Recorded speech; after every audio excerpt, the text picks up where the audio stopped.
प्रयागराज महाकुंभ में सिखों के श्री पंचायती निर्मल अखाड़े के आगमन का दृश्य देखने योग्य था।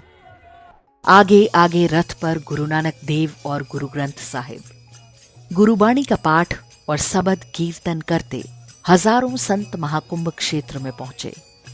रास्ते भर लोगों ने पुष्प वर्षा से उनका स्वागत किया। ऐसे दृश्य देखकर स्वाभाविक रूप से मन में प्रश्न उठता है कि वे कौन लोग हैं जो सिख पंथ को सनातन धर्म की जड़ों से काटने का प्रयास कर रहे हैं। वास्तव में ये काम भारत की स्वतंत्रता से बहुत पहले से ही आरंभ हो गया था। वर्ष 1882 एक अंग्रेज अफसर पंजाब का डिप्टी कमिश्नर बना। नाम था मैक्स आर्थर मैकलीफ। उसे थोड़ा बहुत गुरुमुखी का भी ज्ञान था।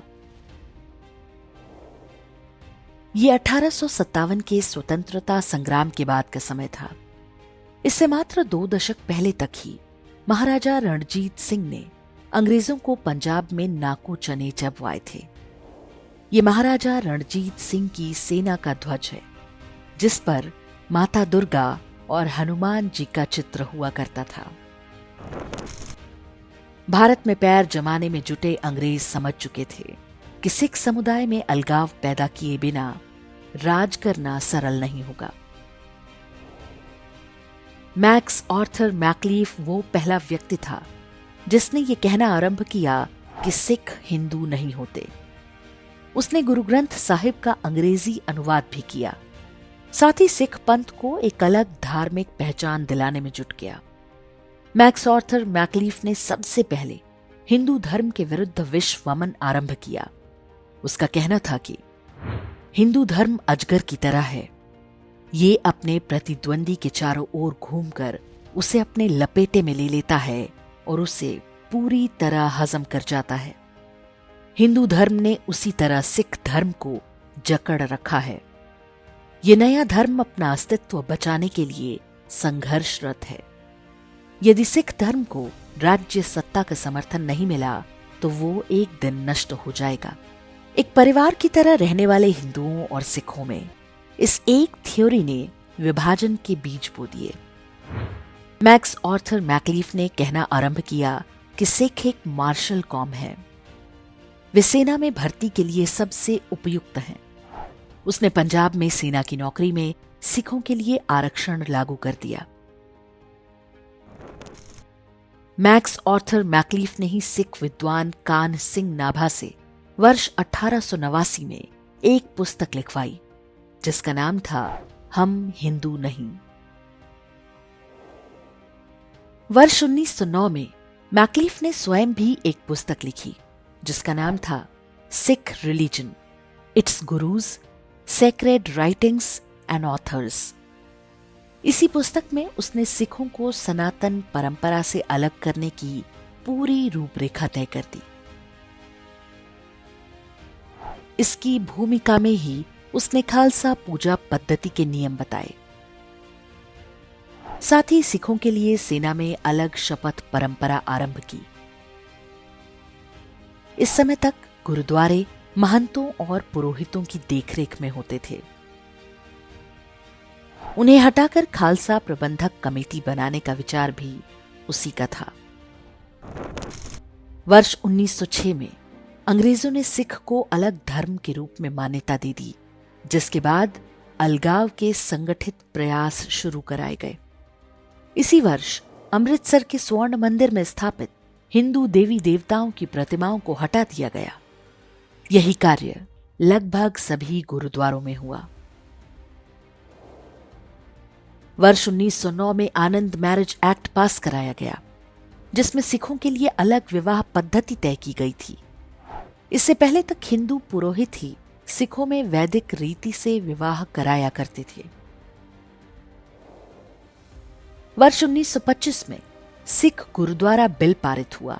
इसके बाद धीरे धीरे सभी गुरुद्वारों में महंतों पर तरह तरह के आरोप लगाकर उन्हें हटाने का अभियान आरंभ हो गया। कई संत महंतों के साथ मारपीट और यहां तक कि हत्याएं भी हुईं।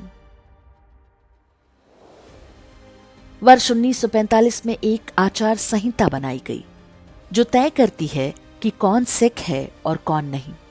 इसे रहत मर्यादा के नाम से जानते हैं। इसका पूर्ण रूपेण उद्देश्य सिखों को उसकी जड़ों से अलग करना था।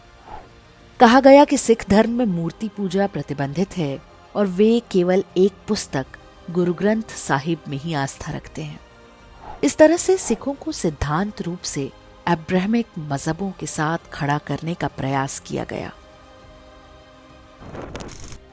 ये ध्यान रखा गया कि सिख पंथ की परंपराओं में अधिक से अधिक फारसी भाषा का प्रयोग हो। इसके साथ ही सिख इतिहास को नए सिरे से लिखने का काम आरंभ हो गया। स्वर्ण मंदिर की नींव एक मुसलमान के हाथों रखवाने और गंगू बामन जैसी नकली कहानियां गढ़ी गईं। इससे पहले इन बातों का कहीं कोई प्रमाण नहीं मिलता। गुरु गोविंद सिंह जी की वाणी दशम ग्रंथ में चंडी दीवार को मिलावट घोषित कर दिया गया। ये दुर्गा सप्तशती पर आधारित था। इसी तरह गुरु गोविंद सिंह की वाणी विचित्र नाटक को भी खारिज कर दिया गया। इसमें हिंदू समाज पर मंडरा रहे संकटों की बात की गई है। वीर हकीकत राय, भाई सतीदास, भाई मतीदास और भाई दयाल आदि के बलिदानों को सिखों का बलिदान बताकर प्रचारित किया गया, जबकि इनके वंशज आज के समय में भी हिंदू हैं। यही काम कश्मीर के राजा गुलाब सिंह के सेनापति और भारत का नेपोलियन कहे जाने वाले जनरल जोरावर सिंह के साथ किया गया।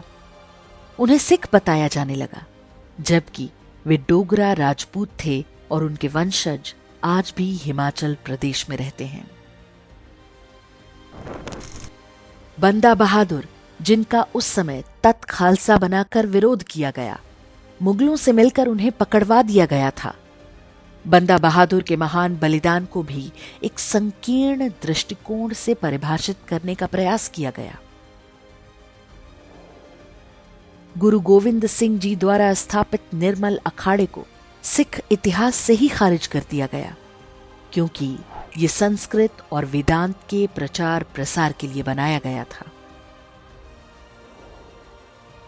तो मैक्स ऑर्थर मैकलीफ ने जिस अलग खालसा सिख पंथ की कल्पना की, वास्तव में उसका गुरुओं की शिक्षा से कोई लेना देना नहीं था।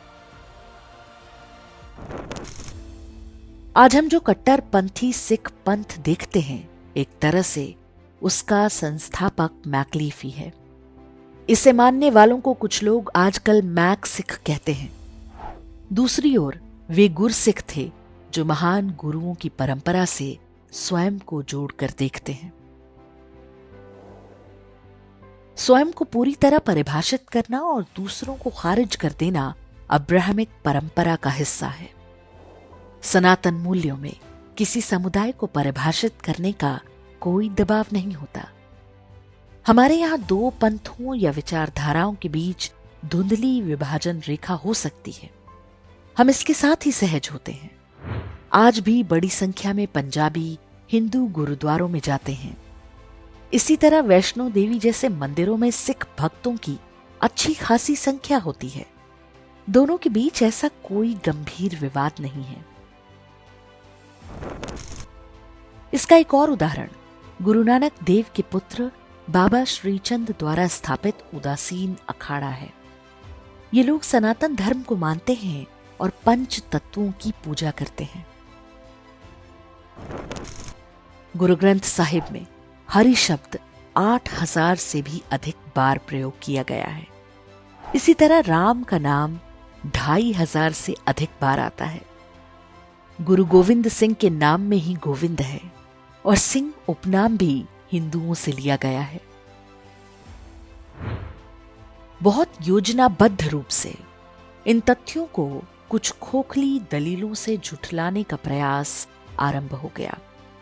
कहा गया कि ये वो राम नहीं, वो कृष्ण नहीं, वो चंडी नहीं, यहां तक कि उनके अनुसार देह शिवावर मोह इहे में शिव भी वो नहीं है। क्या ये गुरु ग्रंथ साहिब का अपमान नहीं कि उसके अर्थ का ही अनर्थ कर दिया जाए? यदि ये वो राम नहीं थे तो 1858 में सबसे पहले निहंग सिखों ने राम जन्मभूमि पर बने बाबरी ढांचे में घुसकर राम नाम का हवन क्यों किया था? क्या वो राम जन्मभूमि को मुक्त कराने के संघर्ष की इस पहली एफआईआर को भी झुठला सकते हैं? हिंदू और सिख पंथ पहले मुगलों और बाद में अंग्रेजों से मिलकर लड़े। विभाजन के समय दोनों ही समुदायों ने इस्लामी बर्बरता झेली, लेकिन मैक्लीफ ने विभाजन का जो बीज बोया था वो अंदर ही अंदर अपनी जड़ें जमाता गया। खालिस्तान के नाम पर पंजाब में हजारों निरपराध हिंदुओं की हत्या की गई। इसके बाद 1984 के जिस सिख नरसंहार के लिए वे हिंदुओं को दोषी बताते हैं वो वास्तव में कांग्रेस द्वारा प्रायोजित था, जबकि कट्टरपंथी सिख कभी इसके लिए कांग्रेस के विरुद्ध कुछ नहीं बोलते। मतिभ्रमित लोगों का ये समूह आज भारत से लेकर यूरोप, अमेरिका और कनाडा तक सक्रिय है।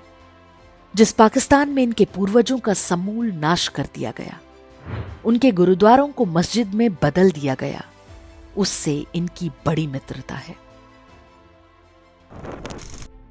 मैक्स आर्थर मैक्लीफ ने जिस उद्देश्य के लिए सिखों में अलगाव पैदा किया था वो अपने लक्ष्य तक पहुंच चुका है। कोई समुदाय जब एक बार अपनी जड़ों से कट जाता है तो उसे जिधर चाहे उधर मुड़ना आसान हो जाता है। पंजाब जैसे राज्य का ईसाईकरण इसी का परिणाम है। एक अनुमान के अनुसार पंजाब के 23 जिलों में 65,000 से अधिक पादरी हैं। इनमें से अधिकांश हाल में ही कन्वर्ट हुए हैं। वहां ईसाई मिशनरियां किस तरह से काम कर रही हैं, इसे एक उदाहरण से समझा जा सकता है। 2022 में पंजाब विधानसभा चुनाव से ठीक पहले राज्य के अलग अलग शहरों में गुरु ग्रंथ साहिब के अपमान की घटनाओं में अचानक तेजी आ गई थी। मिशनरियों की पसंदीदा पार्टी के सत्ता में आते ही वो घटनाएं अचानक बंद हो गईं। वास्तव में खालिस्तान ईसाई मिशनरियों का प्रोजेक्ट है जिस पर मैक्स आर्थर मैक्लीफ के समय से ही काम शुरू हो गया था। पाकिस्तान या उसकी खुफिया एजेंसी आईएसआई बस इस काम में उनकी सहयोगी है। ये षड्यंत्र भारत के सबसे जुझारू समुदायों में से एक को बांटने के उद्देश्य से रचा गया था। कहते हैं कि मैक्स आर्थर मैक्लीफ ने अपने अंतिम दिनों में सिख पंथ अपना लिया था, लेकिन यदि उसने ये काम आस्था से किया होता तो उसके जैसे कुछ और अंग्रेज भी सिख बने होते, जबकि ऐसा कुछ नहीं हुआ। गुरुओं की शिक्षा पर आधारित सिख पंथ के आगे आज एक गंभीर चुनौती है। इस संकट को यदि समय रहते समझा नहीं गया तो ये केवल सिखों नहीं बल्कि पूरे भारत के लिए एक बड़ी समस्या बन सकता है।